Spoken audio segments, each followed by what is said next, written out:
everyone, welcome to the Heather Bling Show. Today my first guest is the beautiful Miss Misty Russell, and she is the owner and founder of Fractal Owl. Misty, thank you so much for being here. I appreciate you being on the show. I'm excited to be here. Awesome, thank you. Awesome. So tell us a little bit about what you do. What is Fractal Owl?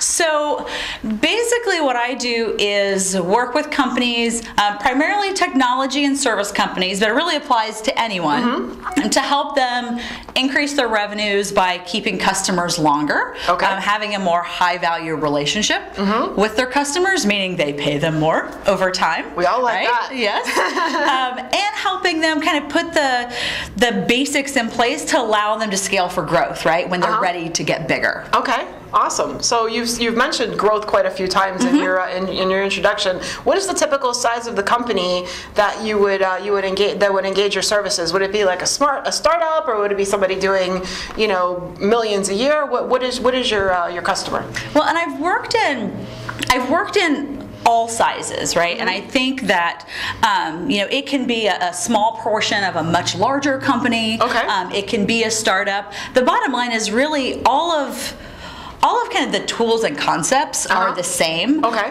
The part that's different is maybe you don't have a tremendous amount of money for an expensive automated solution for everything you need, right? But the basic concepts of understanding what your customer experience is, and having the right product that you're offering them, having the right processes in place, having the right organizational structure so you can get things done.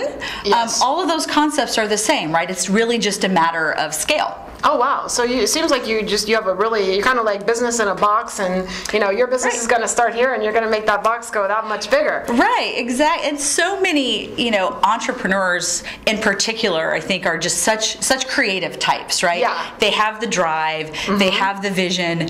Maybe they're not so excited about the nuts and bolts of how do we make this all work every day, right? So the goal is, how do you put these things in place that let your business grow the right way naturally. Okay. Right, and make it just part of the way you do business every day. So it's not something that you need to worry about. Okay, so it's more just or less part of the way you work. That's fantastic. So more or less, it's like you're helping the entrepreneurs and businesses put in systems.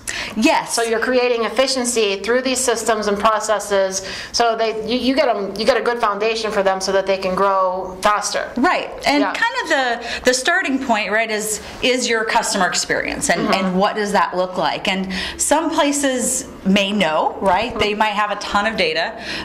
Some people might not know anything, right? They've gone in there with their vision.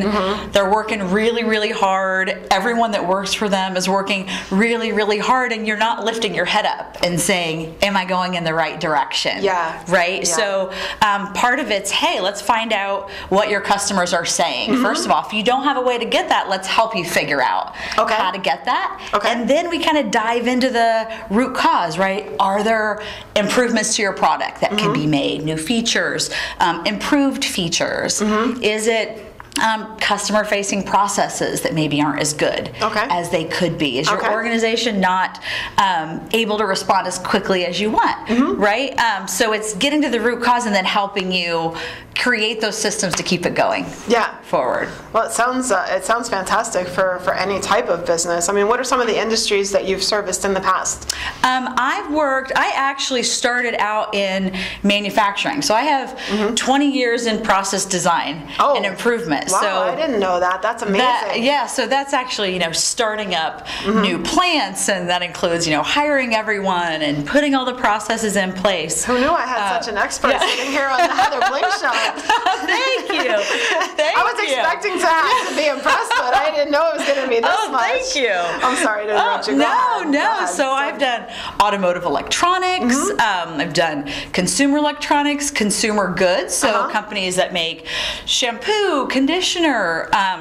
Worked with large companies that did that, and then transitioned more into transactional type of businesses. So companies that sell on a really large scale to other businesses, and have a large online component or a large contract piece of their business, right? So that's kind of where how do we get them working with you more year Mm-hmm. over year, right? And then I transitioned into the technology space. So I happened to work with an ed tech company. So it was actually teaching people in Latin America and Turkey and Russia how to learn English online. So you have an entire online platform, and you've got teachers all over the world teaching them. Wow, so that's a lot of moving parts, and trying to get everybody Exactly. together. And I think everything that you keep saying all kind of seems to come back to the organizational factor. Yep. And organization and systems. And I could definitely. The more that you talk, I'm thinking, wow, my jewelry business is very, very good and very lucrative, but I really could use some more systems. Thank you. And I didn't know that you had any that you had the background in manufacturing. So if I wanted to tweak some of my pieces of my jewelry, you could help me with the manufacturing aspect. Wow, absolutely, that's fantastic. Absolutely. So with the manufacturing, if you're helping people with that, is it mostly in the U.S. or overseas, or do you do both? It really doesn't matter. I've done both. It's really about kind of how do you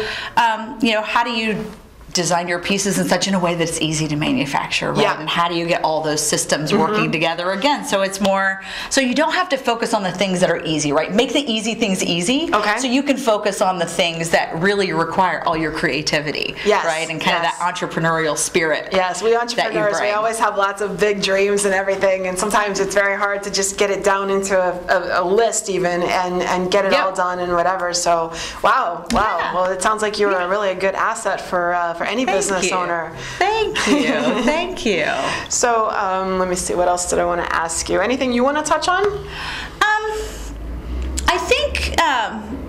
I think one of the things that I just kind of wanted to talk about in general is I think people don't necessarily really understand kind of how important the customer retention piece is in itself, right? We put that is so true. lot of space gets given to getting new customers, right? And that there are so many brilliant marketing people out there that get you leads and help you convert, and I am not that person, right? I'm not that person.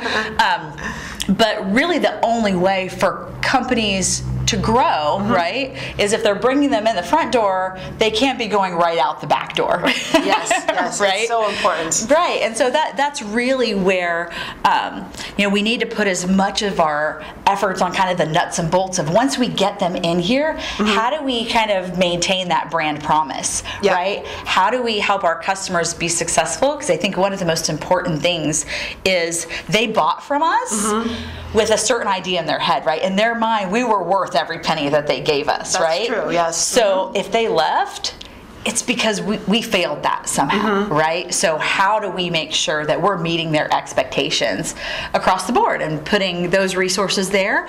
It makes the marketing dollars that you spend give a much bigger return on their investment, right? Well, let's say that my typical retention rate is 50%. I mean, that's probably pretty good for most businesses. That's very good. Well, people like bling jewelry, so let's just say that mine is about 50%. And let's just say we started at 20%. Then that's fine. So you come in. What would it go up to? In a typical business once you started tweaking my systems to get higher retention? Would it go? I think it depends kind of how much opportunity you have there, right? And how much of a recurring market there is. Yeah. Okay. Right? So it's business by business, but regardless, you're going to see an improvement. But it should be a dramatic improvement, right? Just by putting those nuts and bolts processes in place where you're getting that feedback and you're using it to run your business. Every day. Wow, fantastic. Well, I am excited. I think I'm going to have to sit down and have a consultation with you for sure. Thank you. And tweak it up. So Misty, thank you so much for all of your information. Tell everybody how they can get in contact with you, your website, email, phone number. My website is www.fractalowl.com, and I can be reached at 561-803-0703. My name is Misty Russell. I'm on Facebook. I'm on LinkedIn. I'm on Twitter. You can find me anywhere out there. I'd love to talk with you. Okay, fantastic. Well, thank you so much for being on the show. I appreciate having you. Thank you so much. I look forward to hearing about new opportunities and growth that you have coming down the line. Great. Thank you. Thank you.